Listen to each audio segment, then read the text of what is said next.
नमस्कार बंधुरा बाम्स किचेने आज के मा बानाচ্ছে আমলকির একটা হজমি। এটা এটা টক মিষ্টি আর কি ব্যাপার একটু হবে এই হজমিটাতে। আর এটা কিন্তু সারা বছর সংরক্ষণ করে রাখা যায় আর কি। তো এই হজমিটা বানানোর জন্য এখানে 1 কেজি পরিমাণ আমলকি নেওয়া হয়েছে। আর আমলকিগুলোকে খুব ভালো করে ধুয়ে পরিষ্কার করে এখন সেদ্ধ করতে বসিয়ে দেওয়া হয়েছে গ্যাসের উপর। এখন কিন্তু এর মধ্যে জল অ্যাড করে দেওয়া হচ্ছে আমলকিগুলো সেদ্ধ হওয়ার জন্য। এবার একটা ঢাকনা দিয়ে পাত্রটাকে ঢেকে দেওয়া হলো।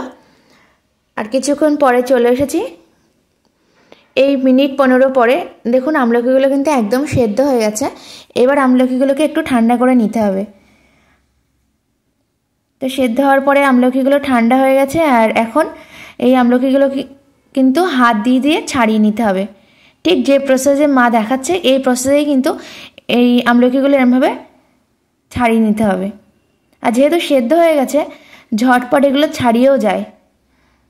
আর এরকম কোয়া কোয়া টাইপেরই থাকে আর কি ছাড়ানোর পরে।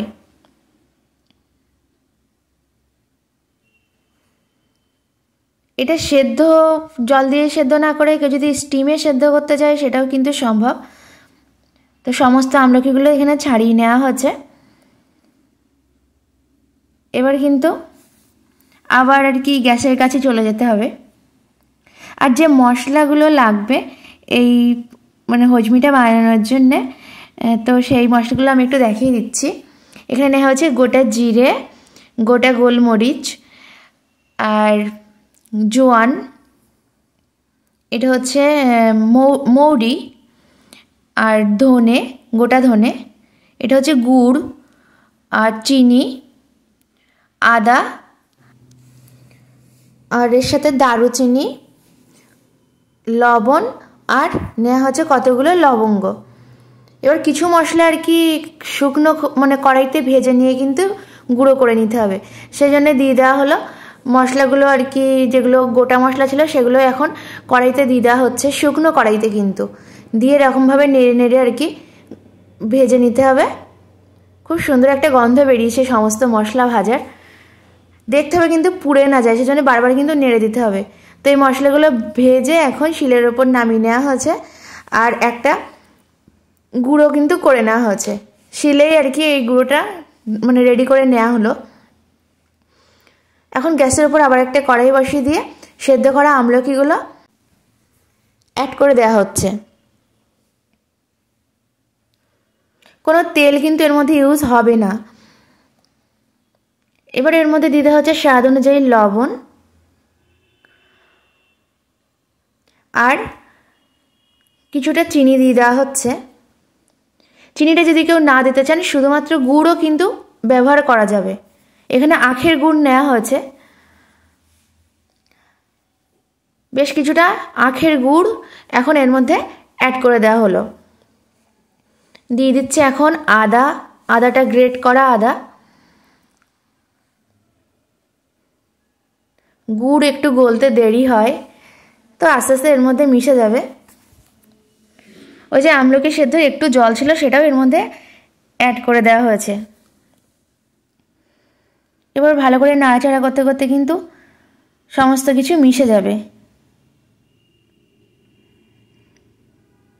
কিছুক্ষণ এইভাবেই আর কি নাড়াচাড়া করে নিতে হবে। মিষ্টি দেওয়ার পরে কিন্তু একটা জল বেরোয়, ওই যেহেতু এখানে চিনি আর গুড় অ্যাড করা হয়েছে সেজন্য এই জলটা বেরিয়েছে। এই জলটা কিন্তু শুকিয়ে নিতে হবে খানিকটা মতো। দেখুন এখন এই অবস্থাতে এসছে। এবার এর মধ্যে আগে থেকে রেডি করে রাখা ভাজা মশলাগুলো অ্যাড করে দিচ্ছে। আর এই মশলাটা কিন্তু একদম যে মিহি মশলা হচ্ছে সেটা কিন্তু না, একটু বেশ দানা দানা আছে সেরকম, মানে ভাঙা ভাঙা আছে এর মধ্যে। এই মশলাটাও আর কি এই আমলকির সাথে মুখে পড়লে না দারুণ লাগে। এবার কিছুক্ষণ কিন্তু এই মশলা দিয়ে আমলকিটাকে মানে আমলকির সাথে মশলাগুলোকে খানিকক্ষণ মিশিয়ে নিতে হবে। ব্যাস এটা কিন্তু এখন রেডি। রেডি বলতে এখনই খাওয়া যাবে, কিন্তু সংরক্ষণ করে রাখতে চাইলে কেউ যদি মনে করে যে এটাকে বেশ কিছুদিন আমি রেখে দেব, তাহলে কিন্তু এটাকে রোদে দিয়ে শুকিয়ে নিতে হবে। তো মা একটা পরিষ্কার কুলো নিয়ে নিয়েছে, নিয়ে আমলকিগুলো কিন্তু সেই কুলোতে ঢেলে দিচ্ছে এখন। কারণ আমরা এগুলোকে বেশ কিছুদিন রেখে দেবো, 1 বছর পর্যন্ত রেখে দেওয়া যায় যদি ঠিকঠাকভাবে আর কি রাখা যায়। তো এখন এটাকে রোদে শুকাতে দিতে হবে, এখনও গরম আছে। তো কুলোতে পাতিয়ে দেওয়া হলো, এবার এটাকে নিয়ে গিয়ে ছাদে আর কি মেলে দিতে হবে। এখনও বেশ গরম। তো এখন কিন্তু ছাদে নিয়ে চলে এসেছি আর রোদেও দিয়ে দিয়েছি। তো ওইখানটাতে ঠিকঠাক রৌদ্রটা মানে পড়ছিল না বলে আবার একটু নাড়িয়ে অন্য একটা জায়গায় দিয়েছি।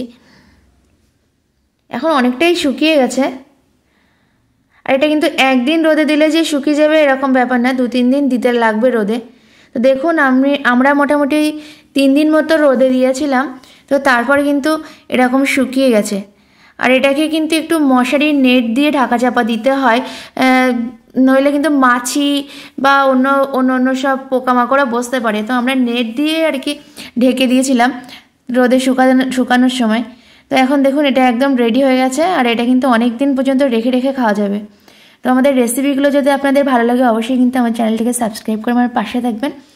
আর আজকের এই আমলকির রেসিপিটা কেমন হলো অবশ্যই কিন্তু কমেন্ট করে জানাবেন। তো এটা কিন্তু সত্যি খুব দারুণ মানে টেস্টি একটা হজমি। তো আপনারা এই প্রসেসে কিন্তু চাইলে বাড়িতে বানিয়েও নিতে পারেন। আজকের মতো বিদায় নিচ্ছি, আবার অন্য রেসিপি নিয়ে খুব তাড়াতাড়ি চলে আসবো।